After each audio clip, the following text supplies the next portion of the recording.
today's lesson, we're going to be looking at the drum parts that you need to play Come As You Are by Nirvana. They're pretty iconic. As soon as we hear any one of these patterns, we go, I know what song that's from. So they're really worth your learning.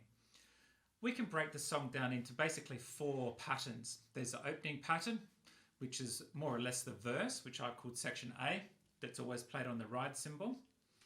Then we get to the quarter notes, which some people call the chorus. We want some nice long hi-hats, some 16th note fills. Then we've got the bridge part, sometimes called the middle 8, which we'll look at. And then there's the guitar solo, which has the same guitar part, but it's much more aggressive and it's riding up on the crash cymbal. So let's start with the first bit, the opening A section. It's a basic 8th note rock pattern, and it starts with a tom, tom, tom. There's 3 hits. I don't know which 3 hits. I'm pretty sure when Dave Grohl recorded this, he had 1 rack, 2 floor toms. Often it's played middle floor because his drum kit was tuned quite low on the track. All right, so here's pattern A. This is what we want it to sound like.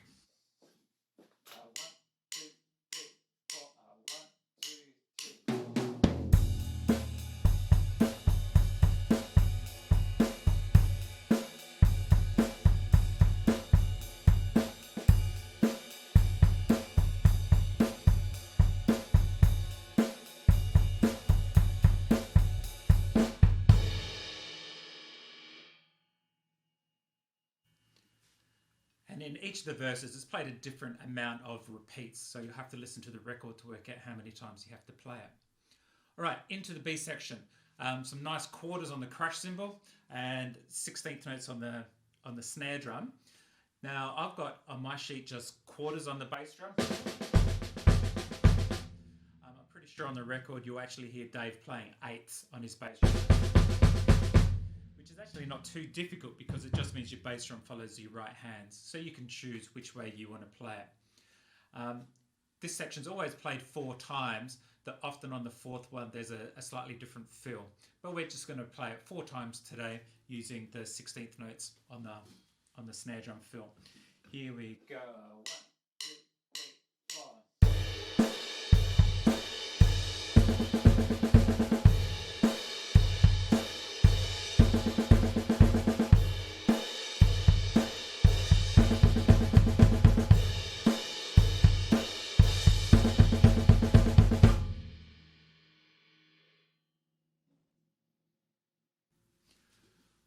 Okay, section C.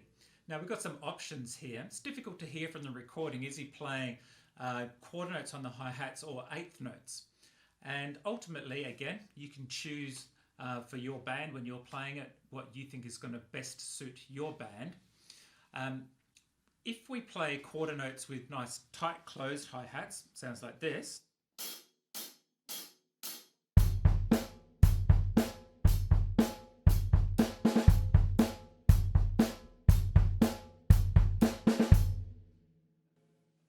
And now with 8th notes.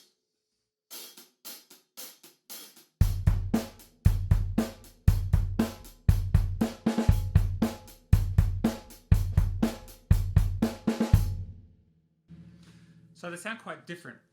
But on the record, by the time we get loose hi-hats, they don't sound so different. So how loose?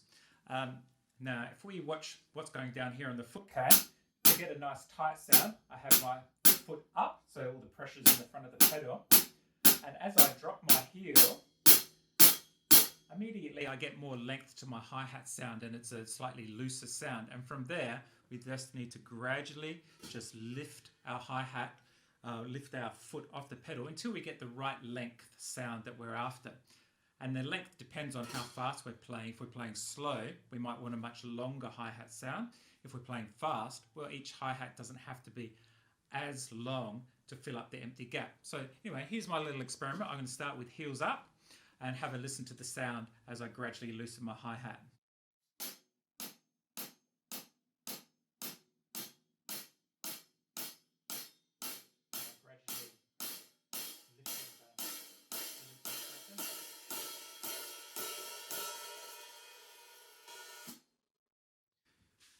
Now, looking at that on the video, very difficult to see that pressure changing on the hi-hat.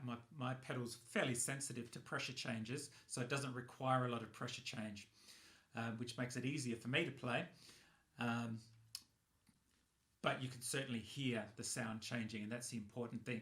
As we're playing, always listening and adjusting our sound to get the sound that we need. All right, I'm going to demonstrate those two patterns again. First of all, with eighth notes on the hi-hats, and then with quarter notes on the hi-hats. So here we go. Here's section C.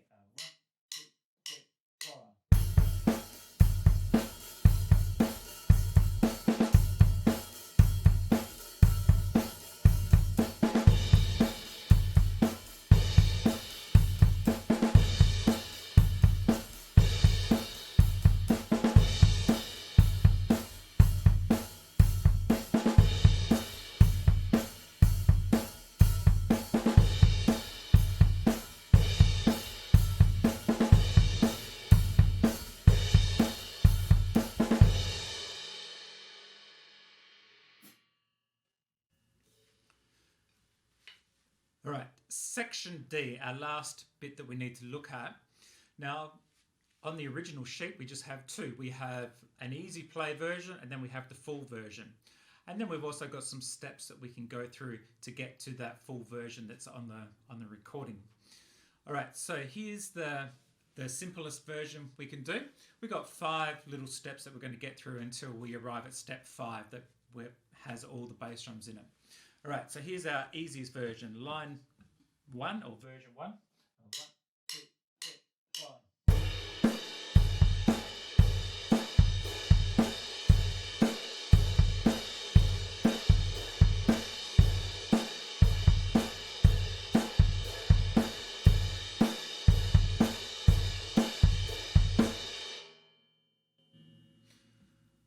Okay, can you see what notes we have to add extra into line number 2? That's right, 2 bass drums at the start of the second bar. So bass, bass, snare, bass, bass, snare. Here we go. 1, 2, 3, 4.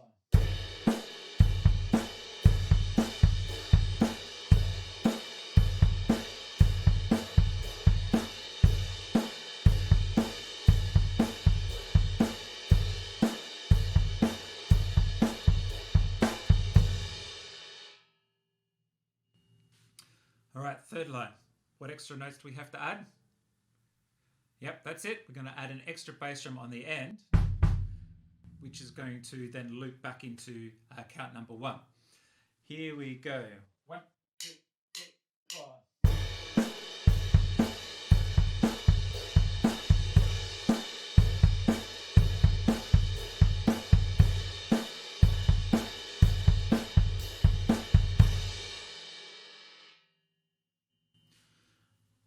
And in line number 4, where's the extra note?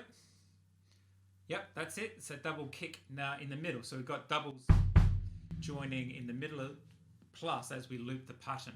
Here we go. 1, 2, 3, 4.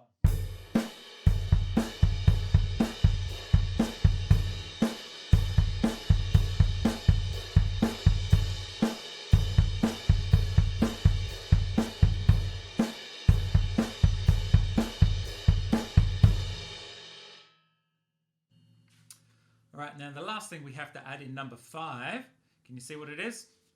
Yep, extra little snare drum on the of count 2.